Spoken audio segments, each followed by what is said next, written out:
Wen aus der Mannschaft hättest du nicht gern als Gegenspieler und warum? Und Till wegen seinen Freistößen. Willi Seiler, Fußballgott. Ja, Mike. Ich würde sagen Max, weil der immer reingeht wie ein Geisteskranker. Und ich sag den Mike, weil der mir im Training auch 5-mal auf den Fuß tritt. Weil der immer so grätscht. G.I.G. Grätschen ist geil. Louis Sam, weil ich hasse Spieler, die Netz Maul halten können. Also für mich auch ganz klar der Mike, weil das ein kleiner Fummler ist. Silas Braun, weil der seine Füße nicht im Griff hat.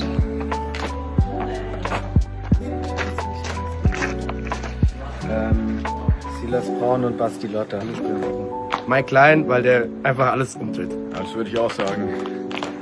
Ich sag Louis, weil das der größte Dummschwätzer ist, den ich kenne.